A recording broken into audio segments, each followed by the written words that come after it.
Welcome to the channel. Today we'll be discussing everything from Tom Tillis, his unexpected departure, to Trump's midnight antic in Washington. Before we continue, don't forget to like and subscribe. Joining me right now, we have Senator Chris Van Hollen of Maryland. Senator, it's good to see you again, sir. So I do want to begin with the unexpected news that we got, 45 minutes ago or so about Senator Tom Tillis and the fact that he will not run again for re-election next year when he would have been up. Was this a surprise to you? It is a surprise. It's also an indication that Tom Tillis knows this is a very rotten bill. It's been clear from the beginning he had deep misgivings about this bill, and yet he was getting all this pressure from President Trump, among others, who threatened to find a primary opponent for him. So that really is the equation so many Republicans are facing. They know that this is a bad bill. Right. Senator Hawley just said earlier today that he recognizes this is a big giveaway to special corporate interests, big tax breaks, while cutting Medicaid and other investments that are important to tens of millions of Americans. This bill is rotten to the core for that reason, but they're under political pressure to try to get it done. Now, it ain't over till it's over, as Yogi Berra famously said, and we're going to be pushing this to the very end to try to stop it. Can I ask you, sir, because in the statement by Tom Tillis, he said a lot of the reason he's doing this is for it's essentially quality of life for his family. We should note he turns 65 in August, so certainly that is a very understandable time to retire. But what is it like to be the object of the ire of the President of the United States? What kind of pressure does that put someone under?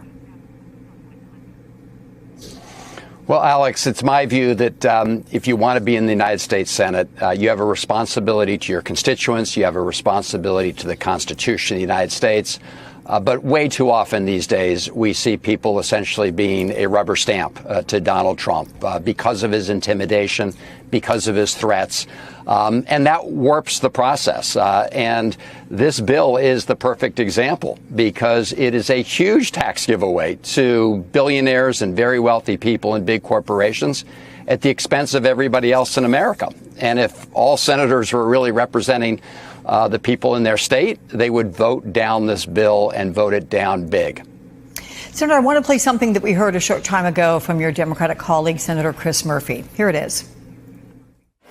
I do think there's a chance it doesn't pass. They are trying to ram it through as quickly as they can, likely in the middle of the night tonight, because every day that this bill hangs out there, it becomes less popular. As you noted, by almost a 2-to-1 margin, the American people hate this piece of legislation because it's going to represent the biggest transfer of wealth and money from the poor and the middle class to the rich in the history of the country. Do you envision this bill not passing, Senator? I mean, a lot of people in the first hour of this broadcast have said it's going to pass. Not only that, sir, out of the Senate, that it will pass through the House and wind up on the president's desk, whether it's July 4th, as he has requested, or July 14th. Well, Alex, everybody said that the Republican effort to destroy the Affordable Care Act back in 2017 would be successful. Donald Trump was in favor of it. He was in the White House. He had a Republican majorities in the House and the Senate. But of course, it was dramatically defeated by one vote in the United States Senate. So Senator Murphy's right. They're trying to rush this through the Senate because they know that the more the American people see what's in it, the more they hate it. It's kind of like a dead fish. It stinks very quickly. That's why they're rushing through. That's why we made them read the bill, because there's so much stuff in there that they put in to try to help one of their senators or another that the whole Senate does not even know is there right now. In other words, voting on something they don't know. So we made them read every word. This can still be defeated. It's up to those Republicans whether they want to just do Donald Trump's bidding or do the bidding of their constituents. And in terms of your analogy, it stinks like fish. I mean, polling has shown this bill is not very popular. You have Fox News, which has 59% of Americans opposing it. Are Republicans thinking ahead to the political consequences? And what will be the strategy for Democrats to try to claw away any possible votes? Well, they're certainly not thinking ahead if they're thinking about their constituents, and those are the folks who are going to be voting in the next election. all they're doing is thinking about the next Donald Trump tweet that might come out. And that is why this is distorting the process. They are more afraid of Donald Trump's tweets than they're afraid of, ripping Medicaid away from their constituents. But come election time, you can be sure, Alex, that Democratic candidates will let all of their constituents know exactly what bargain they cut, that they kowtowed to Donald Trump to give billionaires tax cuts at the expense of their constituents. Here's another news nugget for Democrats to let their constituents know, because the Joint Committee on Taxation today said this bill will add $4.45 trillion, again with a T, trillion to the deficit.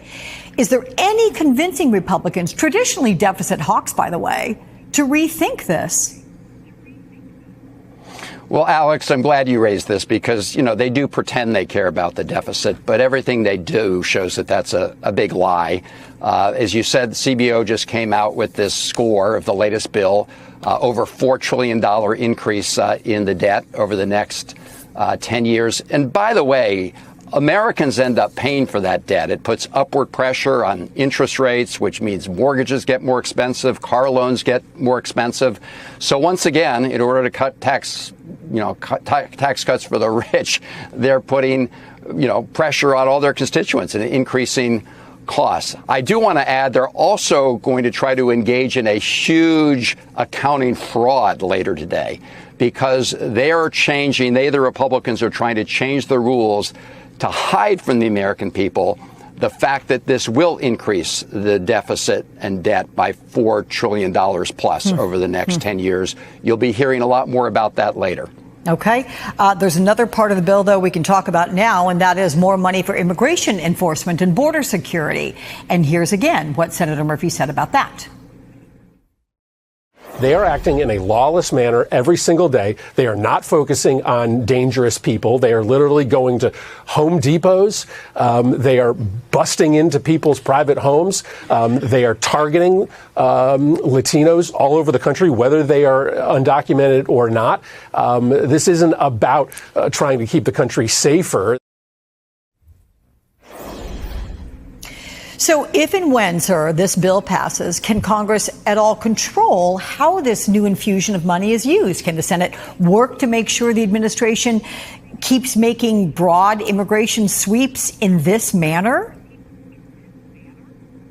Oh, that will be very hard. So make no mistake, Republicans voting for this bill are essentially giving a blank check to the Department of Homeland Security, to this lawless Department of Justice. As Senator Murphy said, Donald Trump told the American people he was going to focus on people who were here who were threats to public safety, right, who had criminal records. What they've engaged in is this huge dragnet of people who've been working in our communities for years and years, contributing to our communities. That's who they're primarily going after right now. And unfortunately, this bill will give the Trump administration even more resources to engage in this outrageous activity, including the breaking of laws and the violations of due process that we've been seeing. Friends, look now. Let's get to the Tom Tillis issue. The man is leaving politics, saying, I'm going to spend time with my family, course, which of course is right at 65, and no one can say anything about it. But come on, what's the real issue here? Trump's Twitter fingers. There are senators who can't sleep at night because of the possibility of a caps lock rant from Trump, even if he is from their own party. Elected officials across the entire United States lose their nerve when Trump asks, are you loyal? You are a senator. You are making laws that will affect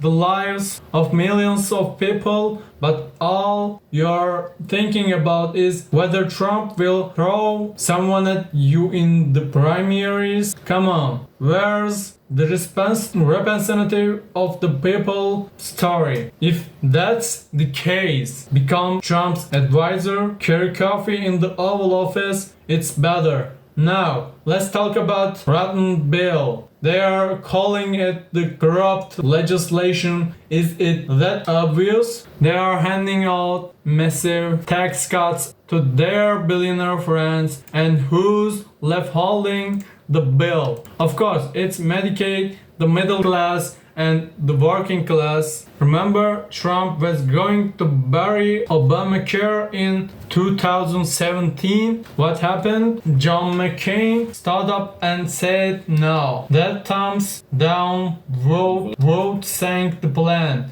Now it's the same trick again. A midnight vote while the people are asleep. What are you hiding? If it's for the people's good, let's debate it in broad daylight in front of the cameras. But now, because there is a word of backroom deals that stinks to high heaven. Now I ask you, if a law is opposed by 59% of the people, what kind of democratic logic allows it to pass? Ah yes, Trump's tweet logic. And it doesn't stop there.